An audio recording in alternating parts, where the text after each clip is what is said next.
Caleb, my favorite autistic middle schooler, is back for Big Mouth Season 7, and the internet has spoken. Y'all really want me to talk about this.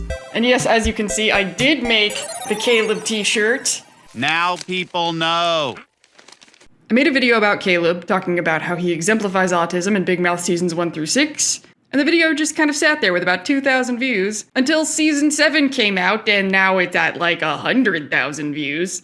So here I am, taking a break from my planned break. First, we're going to talk about Caleb's autism in Season 7, and then we'll talk about some of the comments. So let's take a look, shall we? Our final show will be live from graduation in our unair-conditioned gym. The temperature will be 96 degrees. Okay, first I want to point out that Caleb talks about it being 96 degrees, not just it being hot. Recently, me and another autistic person and a not autistic person went on a vacation, and the person who wasn't autistic was the one organizing the trip, so she was very, very diligent about making sure autistic needs were met. So she knew better than to say, bring a sweater or bring tank tops. She told us the exact weather conditions we were going to be up against, because the individual autistic person is going to have very different needs regarding the same temperature. For example, I tend to really hate cold, but one of my autistic best friends really hates it hot. So when we were living together, if we were watching TV together, I'd be bundled in blankets and she would have the fan pointed right at her. So a bunch of different autistic people are going to handle 96 degrees differently. And generally, we would prefer you just tell us what conditions we are expected to encounter and let us make our own decisions about how we want to respond to those conditions.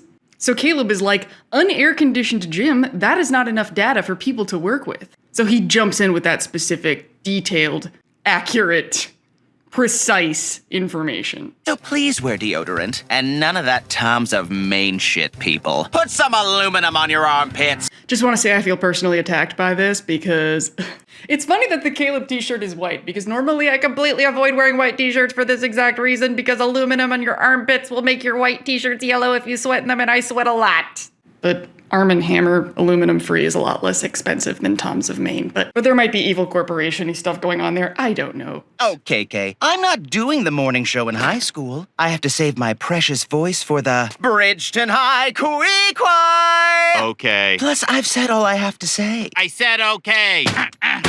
Okay, so something that can be kind of confusing about working on a project or an ongoing project with an autistic person is because of the perceived lack of emotional reciprocation. We can give off the impression that we only give a shit about you because we give a shit about the project. But it's more like we just don't have anything else to talk to you about.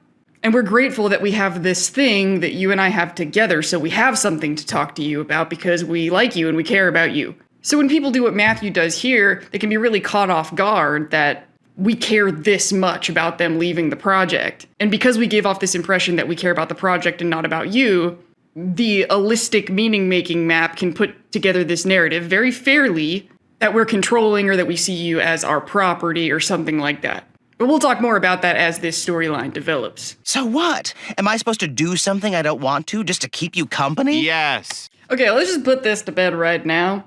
Being friends with an autistic person does not require that you give up your happiness and your comfort and violate your own boundaries to make that autistic person happy. And I want to branch off right now to not just a criticism of autistic people, but a criticism that I see about characters on Big Mouth in general. People tend to forget these are 13-year-old kids. 13. Kids, essentially by definition, are immature. Having your feelings hurt and then reacting like the other person has to drop everything that they're doing in order to make you happy is emotionally immature. That's the kind of thing that you see from an autistic person and any other emotionally immature person. So in this situation with Caleb, you've got a 13-year-old emotionally immature boy who feels abandoned by who he perceives as his best friend and got really upset. Caleb is being totally unreasonable. I mean, he wants me to do his thing just to make him happy? What are we, a straight couple? No, but you are friends. I guess. While you weren't paying attention, you might have become Caleb's best friend. Oh, whoa. So this isn't a matter of Matthew needs to drop everything that he's doing and rearrange his personal priorities in order to accommodate the autistic boy. No. What he needs to do, and does, is recognize and acknowledge the emotional impact that he had on Caleb, recognize its validity, and meet him in the middle. Make sure both their needs are met, which is accomplished which we will get to. I know you're disappointed we're not going to keep doing the morning show, but that doesn't mean we can't still be friends. Yes, it does. Why? Because I only see you when we're working on the show. Oh. Well, then we'll just have to find something else to do together. I like studying maps. See, this is a perfect example of what I was talking about earlier, right? The show was their thing that they could live in the same reality about. Because I mean this with the most love possible. Autistic people are weird. We're weird, y'all. And there's nothing wrong with being weird. We have a lot of weird work that we were put on this earth to do, but it makes connecting with other people really hard. Like when you find a thing that you and another person can actually link on, we really don't take it for granted and we can get really attached to it. Like all I ever really want to talk about is neurodivergence, trauma, and video games. So if I meet a person who wants to talk about those three things, awesome. But anyone else, just, So Caleb's, of course, like, if we lose this thing, we lose each other. And when he's like, well, what else do you like to do? I like studying maps. That's how I feel a lot of the time trying to socialize. If someone's not interested in telling me the intricacies of their interpersonal drama and then get my opinion about what they should do about it, then I got nothing. Maps. Or we could, have coffee together every Saturday morning. It'll be our own special time. Every third Saturday of the month, I have map club. Having a scheduled socializing time is very good for us. I go to Star Trek trivia every Thursday night, even if I don't feel like it, even if I'm lost in another project, because it keeps me connected to the human race. Now let's go give the people one last great show. I think people just want the show they've always tuned in for. That's my son. Still my son. I want to say an overdue thank you to the boy behind the camera, and more importantly, my dear friend, Caleb. You're so special to me, and I love you.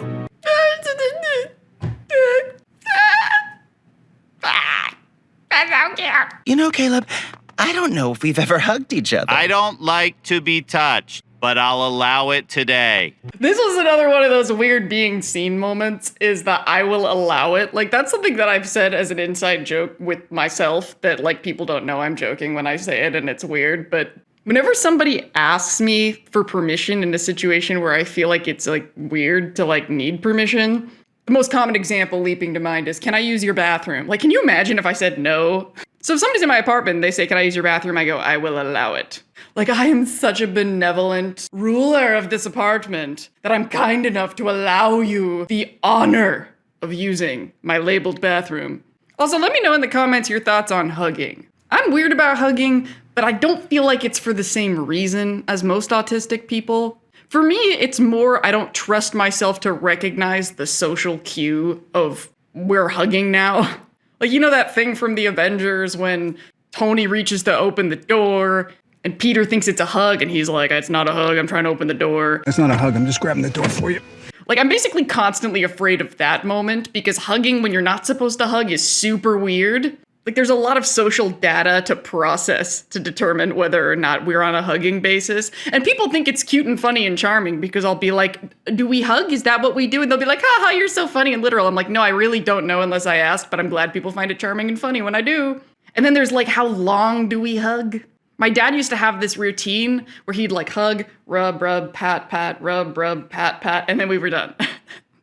And so I knew the rhythm of that. And my mom just wasn't a hugger at all. But if it is very clear to me that I am expected and welcomed to hug, I don't generally have a problem with it. And that's a wrap on middle school. So now let's move on to the episode that everybody's dying to hear me talk about. Panic at the Mall. New pens. Check. College ruled notebook. Check. Updated name tag. Check. A boy and his logic rock preparing for the first day of school. I'm so glad that they gave Caleb a logic rock because when I watched Human Resources, I was like, oh, the logic rock is so autistic friendly. I feel like the conflicts between the logic rock and the love bug on Human Resources are like the conflicts between my autism and my ADHD.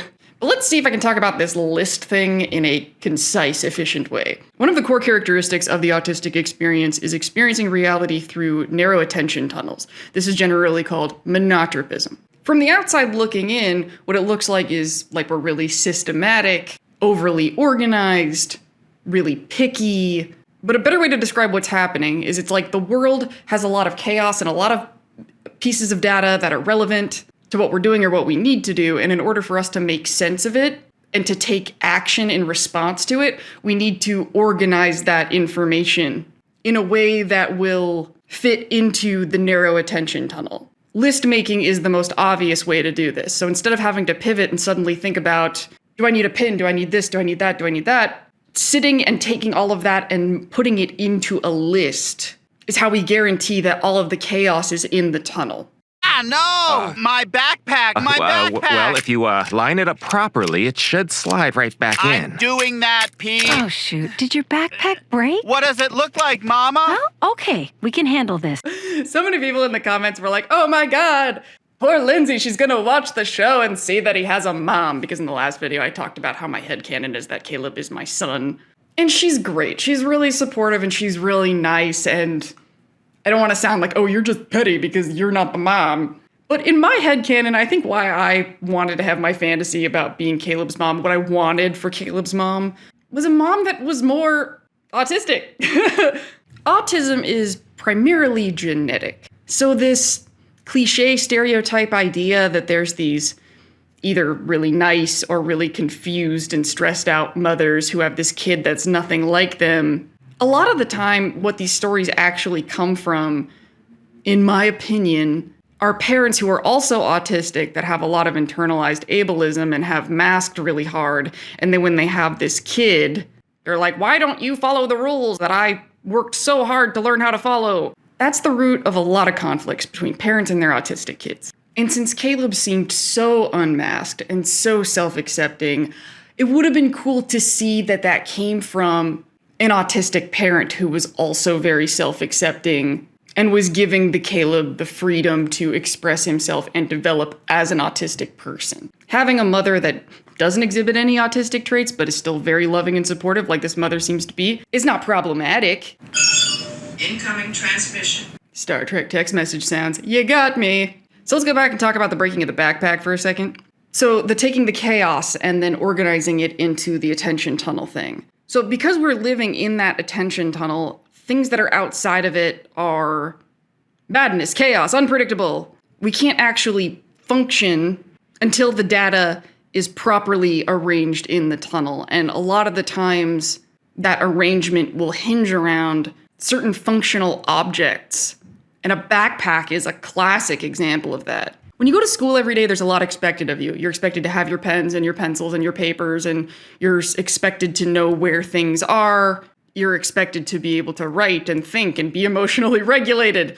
So we really need to be prepared. We need all of the tools that we need to achieve those expectations of us have to be carefully arranged in the attention tunnel. For example, if my pens aren't in my pre-chosen pen pouch thing in the front pocket of my bag, then that means they're outside of the tunnel, which means they could be anywhere. That means I have no idea how long it's going to take me to find them. They could be anywhere on the planet Earth if they aren't in that pouch.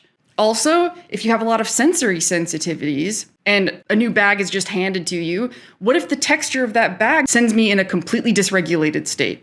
And if I'm dysregulated and I start panicking, then I'm not going to be able to do my work. I'm not going to be able to think about the assignments being given to me. Plus, because it's weird to have a panic attack over a certain fabric texture, I'm not going to get any empathy or support from the people around me. So I need to know me, I need to know what I need, and I need to make sure that all of those needs are met before I go into these situations.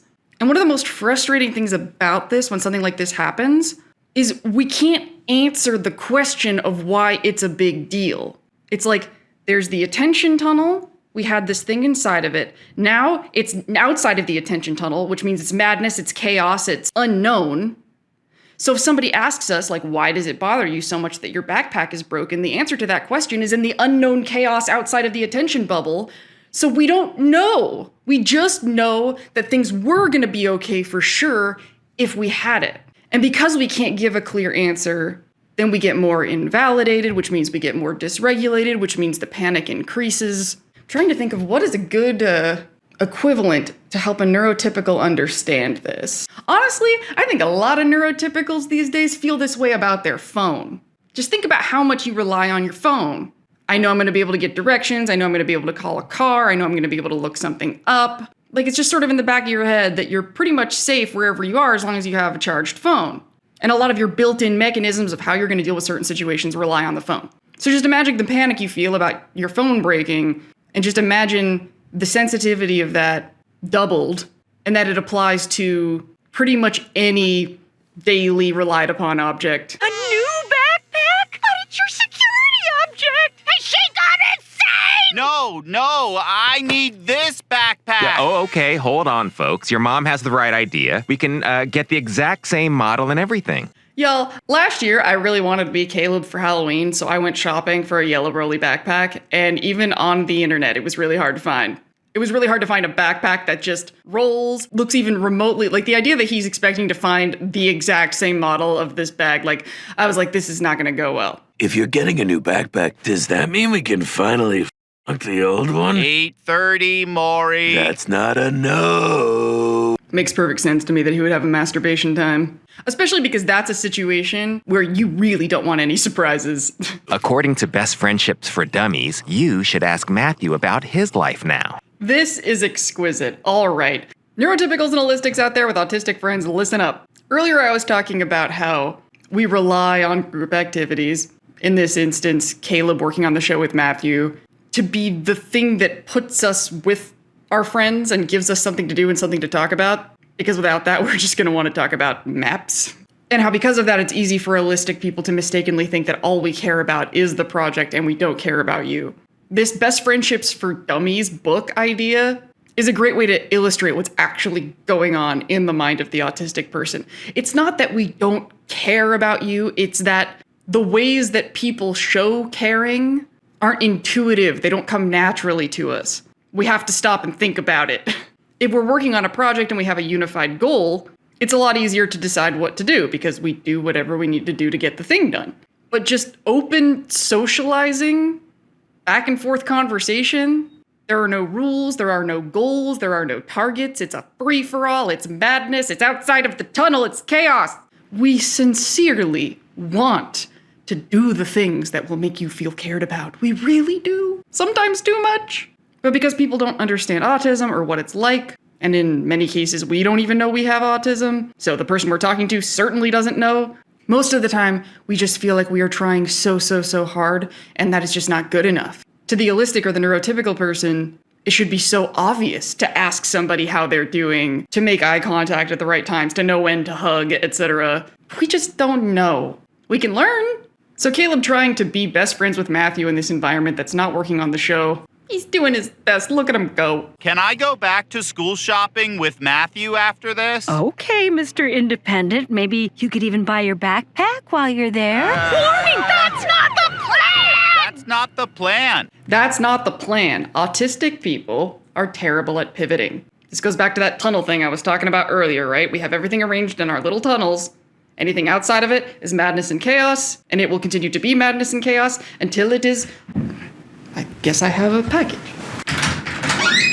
Thank you! I always try to say thank you to my package delivery people before they Batman away. We can't act and make decisions until the chaos is arranged into the tunnel. We can do it. It's not impossible, but it takes us more time. And because people don't understand autism, they generally don't give us that time, which is going to increase the dysregulation and the panic. Minor deviations lead to major deviations, which lead to disaster! But it says here that unplanned hangouts are the number 3 cause of best friendships. I accept this minor deviation. See, he's processing it. Minor deviation. There's going to be this little thing we have to pull out of the chaos and bring into the plan, but for the most part, most of the plan has stayed intact. And I need everyone in my life to watch this episode because I have a feeling I'm going to be regularly quoting, I accept this minor deviation. You know, besides the fact that Matthew is here instead of your mom, everything is going exactly as planned. God damn, it feels good to be me right now. That's another thing that I feel like is worth mentioning. When you're autistic and things are going to plan, it does feel good to be you right then. There's a song from another one of my favorite shows, Central Park, called Having a Plan that I feel like really captures this well. I think that for a lot of people who aren't autistic, when things go to plan, there's a sense of relief, like, yay, I'm prepared for things that might happen. I'm getting what I want to get out of this experience. It's more about dodging disaster and not pursuing joy. But from my experience, being autistic and being around other autistic people, there's an autistic joy. There's a smoothness. There's a very satisfying, flowing experience to things going to plan. It genuinely brings us joy. This isn't my backpack. Are you sure? It looks the same. Yes, I'm sure. There's too much polyester in the blend. This texture is unpleasant. Of course! The zipper has the wrong sound. It's hideous! And they got rid of the individual writing implement pockets. No, What were they no, thinking? no. This bag is chaos. Where is my backpack? Something that's really unfortunate is because neurotypical and holistic people don't have the same level of sensitivity about things. From their perspective, the things that are intolerable to us come off as us being unreasonably picky, or maybe like we're princes or princesses who think we are above the slightest discomforts. But what I really want people to take from this episode is when you encounter an autistic person who's having reactions to things like this, just try to stretch your mind that not having the pen pockets, that the texture of the fabric really is that unpleasant for the person. Like, imagine for him, if he went to school every day with this backpack, it would feel like having a paper cut between each finger. Like, I think most people just thinking about that, like, God, that's the feeling. Just because you wouldn't have that sensory experience doesn't mean that they aren't genuinely having that level of discomfort. These things wouldn't bother you because you're just having a different sensory experience than Caleb or somebody like him would be having. Another thing I want to say about this is different autistic people are going to have different things that they're super, super sensitive about. For example, Caleb has a really strong reaction to the noise and the lights of the mall. Meanwhile, those things in a mall don't bother me. Conflicting music and noises and a lot of talking bothers me. Like, my best friend Sheila, ADHD coach Sheila, when we were kids and I'd go over to her house was super chaotic. She had 3 younger siblings, everybody was running around, her mom was always yelling across the house. It was horrible. That bothers me. But I love Las Vegas. I love Las Vegas lights. There's a lot of different kinds of chaos that I actually enjoy. But people talking over each other, I cannot. So the moral of the story is, autistic or not, if somebody tells you this thing really upsets me, believe them. Has to be Sportalite Roadster Extreme, item model number 118. Yeah, what you see on the floor is what we got. Oh, God, Caleb. You're gonna go to high school with no security object. You'll never survive. This is officially a major deviation! Once again, right, the specific kind of backpack checked all of his boxes and it was in the tunnel, and in the absence of that backpack, there's a hole in the tunnel that is backpack shaped, and everything outside is chaos, madness. The right bag could be anywhere in the universe. We can get our Wetzel's pretzels now and figure out a different way to get your backpack, like the internet or something. Yeah, the internet. They have everything. Hate speech! Drawings of naked Shrek! Okay, we will eat unearned pretzels while avoiding hate speech. Well, that sounds fun. This is a very typical big mouth gag, but it really reminds me of another common autistic thing, is because our brains are on these very unique pathways. It's really common for an autistic person to say something that is connected to whatever thought they had without having like a firm sense that anybody outside of our head would have no idea. There was this ongoing joke in my family once that one time my mom and my stepdad were driving and my stepdad just randomly said, "I like the purple one better."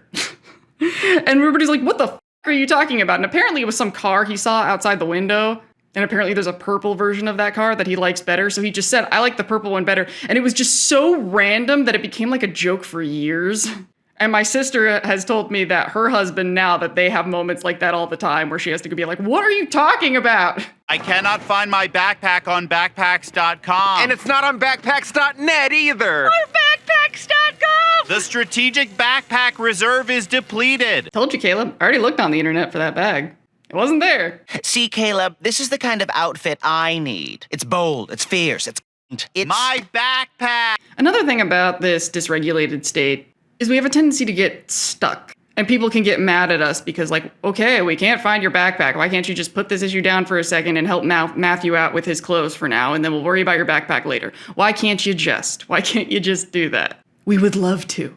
But in these kind of situations, our brains are screaming at us at the top of their little brainy lungs. Nothing will be okay until the backpack problem is solved. The neurochemical forces at work that stick us on these problems until they are solved. I mean, I don't know what it's like to be neurotypical. I don't know. But based on what I've observed in my personal experience, there is something going on where y'all can shift gears better than we can. I can't tell you how much time I have wasted beating myself up trying to come off of a thing that I'm obsessed with. Once I had an autistic roommate who lost their phone and they were tearing up the apartment looking for the phone. In the middle of the night, I couldn't sleep, but I just got up and just helped them look for it because I knew that they were not going to be able to sleep and therefore I was not going to be able to go to sleep until we found the phone. And yeah, I get it. In a lot of situations, we really do have to let it go. We really do get stuck on problems that cannot possibly be solved in that moment. It would help us out so much if the people in our lives would, at the very bare minimum, respect how hard it is for us to let it go. Recognize that it's so much harder for us than it might be for them. We already saw Caleb with the Best Friends for Dummies book. We know that Caleb wants to be a good friend to Matthew really, really badly. But he's up against this thing, this very real thing. Do you honestly believe that a gratitude can defeat dread? I don't know. Does my meemaw make the best darn rhubarb pie you've ever tasted? +1 for the gratitude. The gratitude is my favorite. I'm glad he came back in this episode. Not Caleb related, but I just fucking love the gratitude. And yes, the gratitude can defeat dread. No. That's not a backpack at all. That's just an ugly yellow jacket. I'm sorry, Caleb. I totally understand if you're not down to help me anymore. You are very not down. Oh, well, hold on. According to Best Friendships for Dummies, best friends are always down. I have decided to be down. I can't tell you how many times I've been in this situation. When we are too stuck on an unmet need to be a good and available friend, we can often really hate ourselves for it. I assure you hating us more for it does not help. Caleb, should I... Yes, please. This is helpful. You're pretty f***ed up about this backpack, huh? They don't make it anymore! I know, and that sucks. But do you trust me enough to help you make a whole new plan? Okay, so earlier I was talking about how this is a show about 13-year-old kids, so they're going to be emotionally immature. And honestly, I think that the way that Matthew handles this is maybe unrealistically emotionally mature. Like, I'm 36 years old, and people my age don't handle autistic panic this well at all. Like, first he says, "You're really f***ed up about this backpack, huh?" So he validates the emotional experience that Caleb is having, which most people wouldn't. The overwhelming majority of people in this situation would say something like, "Calm down, it's not that big a deal." This is something that we learned backwards. This isn't just about autistic people. This is about the way that we exchange emotions in this culture in general. People think that telling someone who is panicking that they shouldn't be panicking will make them stop, and that is stupid. Calm down, calm down, calm down. How many times have I been told to calm down in my life? Does it ever work, ever? No, it just invalidates the person's experience. So instead, let's be realistic and what actually makes Caleb calm down. Having a plan. So what does Matthew say? Do you trust me to help you make a new plan? That's what we need, is a new plan. We need to stop pretending that he's going to be fine with a different backpack. Stop pretending that he's going to miraculously be okay, that everything didn't go to plan. No, we're going to make a new plan. As much as I appreciate the whole gimmick of this show and how there's the anxiety mosquito, it does sort of add to a slightly problematic assumption about autistic people having meltdowns, that if we were just calm and less anxious and trusted the people around us, that we'd be okay with things not going to plan, but that's not true. I was talking about the tunnel and things outside of the tunnel. We will need to process and arrange the facts of the situation into the tunnel to function, regardless of how anxious we are. The least anxious autistic people that I know are just really good at arranging shit in their tunnels. If their backpack broke, then they have a plan of what they would do in that situation. And the best plans have contingencies in place for the unexpected. Because we don't live in an orderly black and white world.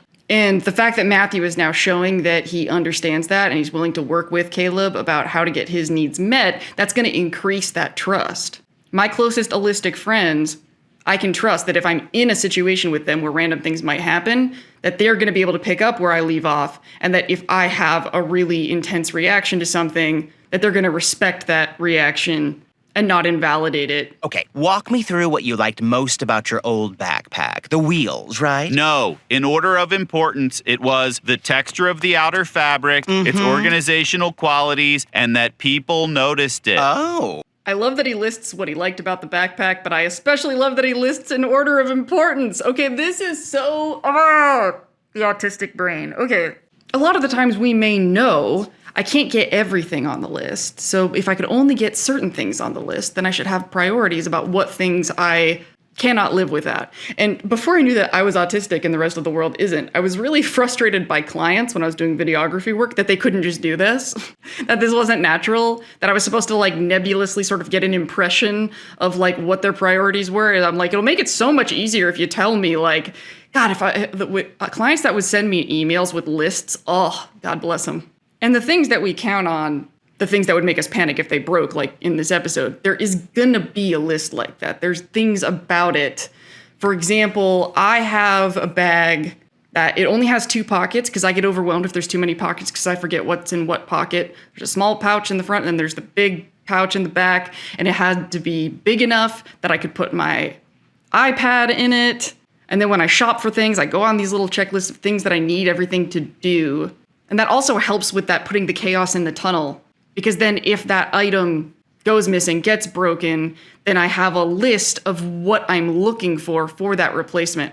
Caleb's 13 and he hasn't lived with this brain for as long as I have, but he probably should have made a list like that before going to the mall. He got fixated on, I need the exact same bag again. And this is an example of, if you're autistic, you can't pretend that you don't need a plan, but you need a plan that has flexibility baked into it to compensate for just the reality of we don't live in a world or a life that you can pre-plan to the T.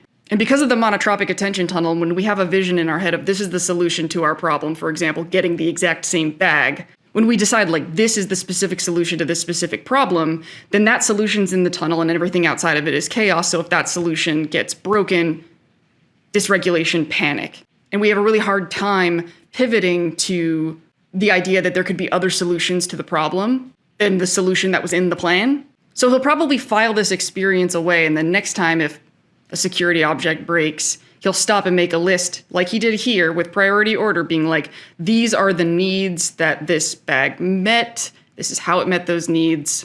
So if we look at another bag and we can cross-reference it with whatever the plan was, we'll be able to know, this is gonna meet my needs. Okay, this is kind of a big swing and you might totally hate it, but pretty cool, right?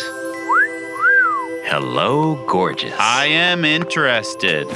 Dividers, enough room for your laptop and books? A dozen writing implement holsters? I look like a man. A man who's ready to kill it at high school. I love that he found a bag that made him happy. I like that they focused on the writing utensil aspect because that is a perfect example of like the kind of thing that would make it or break it. But I have a really hard time believing that the kid that couldn't live without the yellow rolly backpack, that this is just me being just my opinion. One of the reasons why people who like rolly backpacks is because the lack of weight on their bodies, on their backs. Shoulder bag is like the opposite side of the spectrum. Like, I have a really hard time with shoulder bags because of the uneven weight.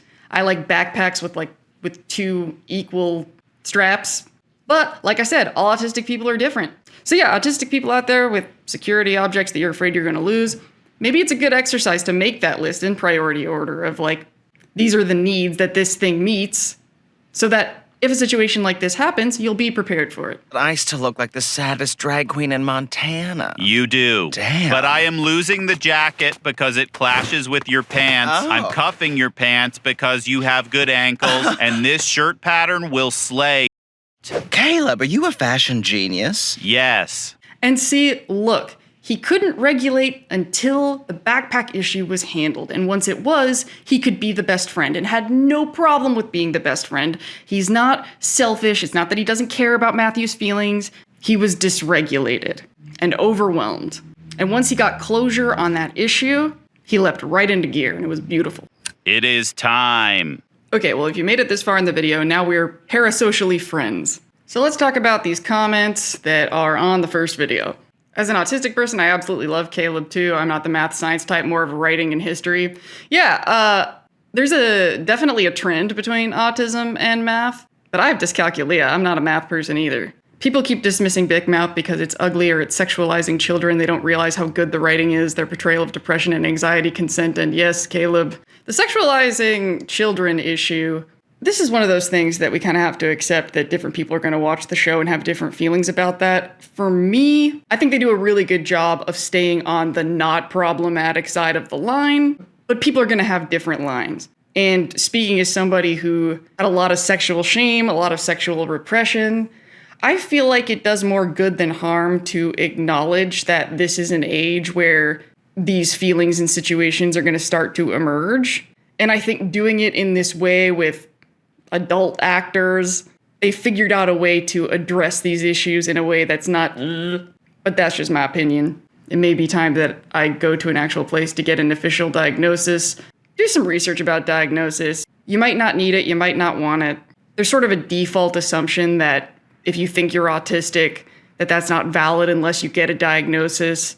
But what it really boils down to is getting that diagnosis, is it going to get you support that you want or need? And if it doesn't, then you don't need it to validate you. Like if the pipes in your house were broken, you could diagnose that problem and repair the pipes yourself. It just depends on who you are, your skill level, all those other factors. And similarly, if you have the problems in your life that are presented from having an autistic brain, you could figure out how to solve those problems yourself. But if you really think that the solutions to your problems require getting a diagnosis, look into it. But for a lot of people, they come to the conclusion that that diagnosis is going to cause them more problems than it's going to solve. And that's valid too. The only point is it's not a cut and dry issue. I love Caleb as a character. I love that the show doesn't even point out he has autism with words, rather the implications. Another valid opinion that I don't agree with. I wish they would just fucking say it. I wish they would just say that he has autism. I don't understand why they didn't. I'm actually really curious to understand why they didn't. Maybe it's because a lot of autistic people don't want them to, because they think he's an autistic stereotype. There are comments along those lines as well. I mean, eventually I think our culture is moving in a direction where people are just going to be people. Gender, neurodivergence, diagnosis, race, whatever is not going to matter. We're just going to be people. But we just don't live in that world yet. And there are certain categories of people that are undersupported, underacknowledged, poorly understood, and people with autism are one of those groups. And the more the word autism is dropped in contexts in which it is appropriate, the more the understanding that is so desperately needed will increase. Although my daughter had never been diagnosed, sometimes she says some funny stuff, like when I asked her if she always needed to cry out when she doesn't get her way, and she looked me dead in the eyes and said, "I was born crying." And a few weeks ago, we asked her what her quiz was on at school, and her response was paper. I don't know, kid sounds cool to me. And yeah, in those situations, I would just kind of stop and pause and dig into what exactly her way means. Whenever I want things my way, it's because I want things a way for a specific reason. And that reason isn't just because it's mine. I love Caleb, he's so entertaining, and I hope he gets a storyline, preferably one that has to do with him being neurodiverse. Okay, a population is diverse. A person is divergent.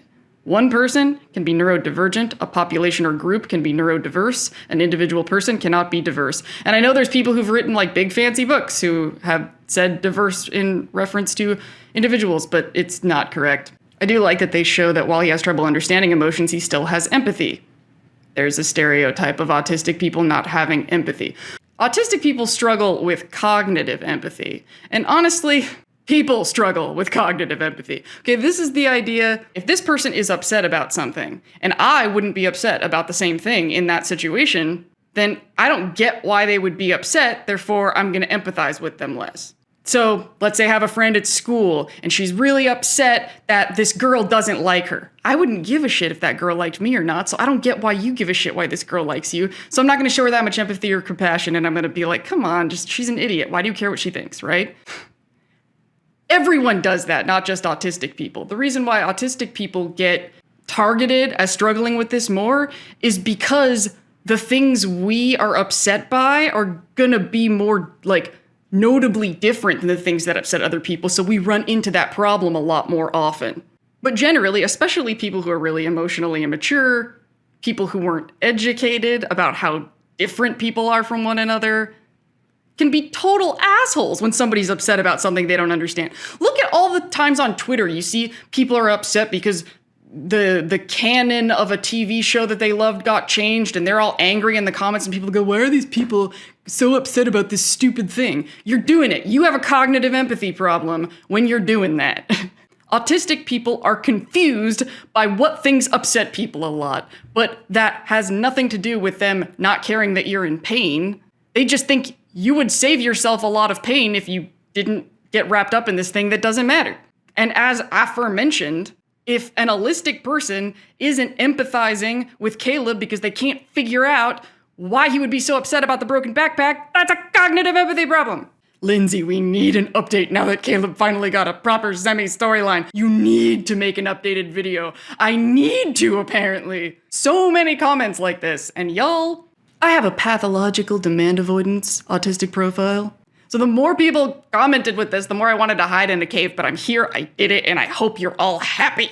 It was good for me. I appreciate it. Thank you. What a lovely video my autistic girlfriend sent me. I really feel like I am understanding autism more than before, and it makes me happy. And that comment makes me so happy. I live for that. We need more allistic and neurotypical people who actually care and want to learn and understand more. There's too many angry autistic people on the internet who are like, death to all neurotypicals. No, a lot of them are really trying. They just don't fucking know. They just don't know.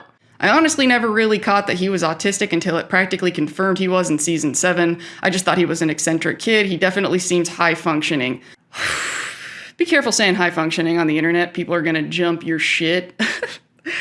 I mean, it kind of irritates me in that like autistic correctoritis way, but I'm not offended by it. Generally better to say high or low support needs. Because high functioning, it's not even just about it. Like, a lot of people are offended by it. I think it's just unclear and confusing. I like clear communication. High functioning is weird, because what is functioning? What does that mean? Like, the kind of person that they're referring to when they say high functioning, I would be high functioning, right? You know, because I'm speaking and get up and walk around and can interact with people, and I don't just sit around twirling wire hangers all day, but I'm not functional. Like, another one that's weird like this is when people say extremely autistic. Oh my God. It's just, look, autism is all about those attention tunnels, right? And depending on the individual, those attention tunnels, different parts of the brain are going to be lit up. A person can be a really amazing dancer because they're autistic, and they can be a really terrible dancer because they're autistic. It just depends on where that spotlight falls. And if that spotlight happens to fall over the skills that make you able to do the capitalism and the school thing the way society wants you to, then you're high functioning. No, it just means you need less support to do the things that society expects of you. Low support needs literally makes more sense and gets to the point. I loved what you said about stating the obvious being a way of bonding. It's something I've done my whole life to cancel out awkward silences and to be friendly to people. And sometimes it just feels wrong to say nothing. So I would point out something in the area that I find funny, interesting, or strange. And for some reason, others would interpret it as complaining or whining. I never understood that. How is making a statement whining? Okay, this is something that I figured out in my autistic youth about, I mean, I didn't know that this was me processing the whole subtext issue, but it was, is I was like, there's two truths in everything that somebody says. There's what they're saying, and then there's why they said it. The why they said it is the subtext, and we never know why people say anything because you can't read somebody else's intent. You just sort of infer what that intent is based on the context of the situation. So if you randomly say something out of the blue about something that is negative, then the inference is going to be, you must be complaining because why else would you randomly say that?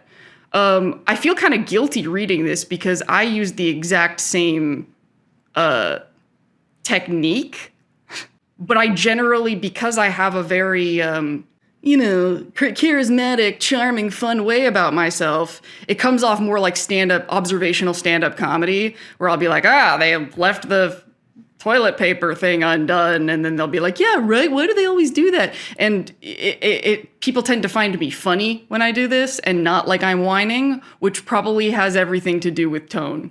My name is Caleb. After watching this and hearing Caleb is autistic for 16 minutes, I think I might be on the spectrum and should go talk to someone about it. On the flip side, hearing you and reading the comments say I love Caleb over and over really made me happy. Thank you for the colossal pick-me-up. That is so wholesome! So cute. But now, I'm gonna hide the comments and address a little bit of the negative vibes that we were getting.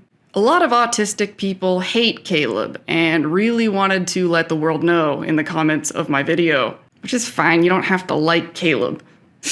But what really grinds my gears is when people justify their dislike of Caleb or any other autistic coded character by saying autistic people aren't like this. This is an autistic stereotype. This makes autistic people look bad. Look, there's a little term, it's called internalized ableism. If you're autistic and you feel threatened or upset seeing autistic people behaving like Caleb, check yours. Because as these comments clearly show, a lot of autistic people do relate to Caleb. A lot of autistic stereotypes exist because they're rooted in truth. I've actually been taking an elongated sabbatical from the autistic internet because I'm so sick of some of this shit. Somebody in the comments said that I'm neurotypical. Like, that kind of shit should really give us pause, because if somebody's gonna come into the comments on this video and say that I'm a neurotypical, they may as well just be screaming from a rooftop in front of thousands of people, I really loudly and confidently say shit I know nothing about. How the fuck would you know?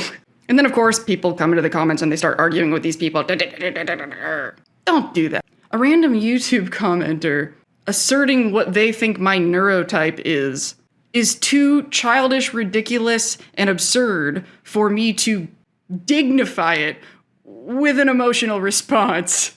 There's a lot of trauma in the autistic community. We've all been invalidated and insulted and disregarded and have had false assumptions made about us. And a lot of us are so very understandably angry and hyper-vigilant about threats and presentations of autism that make us feel less confident in our autistic identity can ignite the damn nervous system. I get it. But being a dick to me, being a dick and being invalidating to all the people who love Caleb and loved the video and are leaving all these adorable comments, like, what the fuck does being mean to us get ya? Nothing. So thank you all for forcing me to get my ass out of bed and make this video. Hope you enjoyed it. There will be more content. I don't know what or when right now. I'm actually still in the middle of my break and sorting out shit. But I will be back eventually, so feel free to like and subscribe and support and all of that good stuff. Follow me on all the things. Up-to-date information will be in the description. And yeah, until next time, end transmission. My safety doesn't rely on everyone liking me. My safety doesn't rely on everyone liking me.